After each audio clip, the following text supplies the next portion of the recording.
ओम नमः शिवाय। जय भोले की। आज हम बात करेंगे भगवान शिव को अत्यंत प्रिय बेलपत्र के बारे में, इसके धार्मिक, आध्यात्मिक और वैज्ञानिक महत्व के बारे में। बेलपत्र, जिसे संस्कृत में बिल्व पत्र भी कहा जाता है, यानी बेल के पेड़ का पत्ता होता है। यह पत्ता आमतौर पर 3 पत्तियों से मिलकर बना होता है, जिसे त्रिपत्र भी कहा जाता है। इन 3 पत्तियों का विशेष महत्व है। ये भगवान शिव के 3 नेत्र, 3 गुण, सत्य, रज, तम और त्रिदेव ब्रह्मा, विष्णु, महेश का प्रतीक माने जाते हैं। शिवलिंग पर बेलपत्र चढ़ाने से भगवान शिव अत्यंत प्रसन्न होते हैं। शास्त्रों में कहा गया है कि यदि कोई व्यक्ति सच्चे मन से बेलपत्र अर्पित करता है तो उसके सभी पाप नष्ट हो जाते हैं और उसकी सभी मनोकामनाएं पूर्ण होती हैं। अब आइए जानते हैं बेलपत्र चढ़ाने की सही विधि। हमेशा ताजे और साफ बेलपत्र ही चढ़ाए जाते हैं। पत्ते में कोई छेद या टूटा फूटा नहीं होना चाहिए। बेलपत्र को उल्टा यानी चमकदार भाग वाला नीचे होना चाहिए और जो खुरदरा भाग है वो शिवलिंग के ऊपर रखें। ओम नमः शिवाय मंत्र का जाप करते हुए इसे अर्पित करना चाहिए। धार्मिक महत्व के साथ साथ बेलपत्र का वैज्ञानिक और आयुर्वेदिक महत्व भी बहुत बड़ा है। यह पाचन तंत्र को मजबूत करता है, शरीर की गर्मी कम करता है और कई बीमारियों से बचाव करता है। प्राचीन ग्रंथों में कहा गया है कि जिस घर के पास बेल का पेड़ होता है वहाँ नकारात्मक ऊर्जा नहीं टिकती है, इसलिए मंदिरों के आसपास पेड़ के बेल लगाए जाते हैं। एक और ख़ास बात, बेलपत्र चढ़ाने से मन को शांति मिलती है और ध्यान में भी एकाग्रता बढ़ती है। तो दोस्तों, अगली बार जब भगवान शिव की पूजा करें तो श्रद्धा से बेलपत्र जरूर अर्पित करें। यह छोटा सा पत्ता आपके जीवन में बहुत बड़ा बदलाव ला जा सकता है।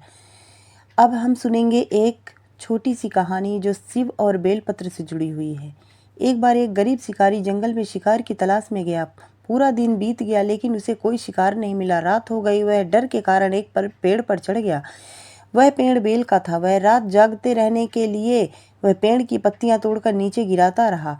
उसे यही नहीं पता था कि उस पेड़ के नीचे एक शिवलिंग था। जो बेलपत्र वह नीचे गिरा रहा था वे सीधे शिवलिंग पर चढ़ रहे थे। साथ ही वह पूरी रात जागता रहा, जो कि शिवलिंग का व्रत माना जाता है। सुबह होते ही भगवान शिव प्रकट हुए और उस शिकारी को दर्शन दिए। उन्होंने कहा, तुमने अनजाने में ही मेरी पूजा कर ली है, इसलिए मैं तुमसे प्रसन्न हूँ।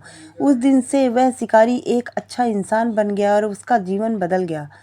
अब इस पे निष्कर्ष क्या निकलता है?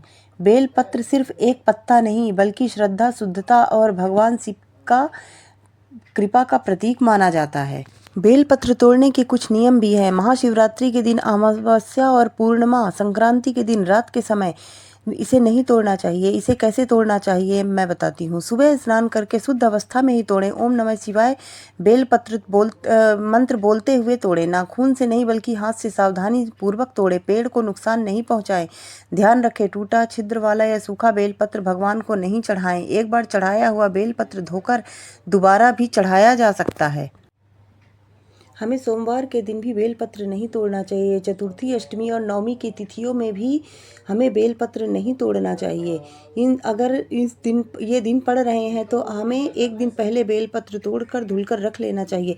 बेलपत्र कभी भी बासी नहीं होता है, इसलिए आप इस बात का ध्यान रखें। अगर आपको यह जानकारी अच्छी लगी हो तो प्लीज़ अपने साथियों में भी साझा करिएगा। धन्यवाद।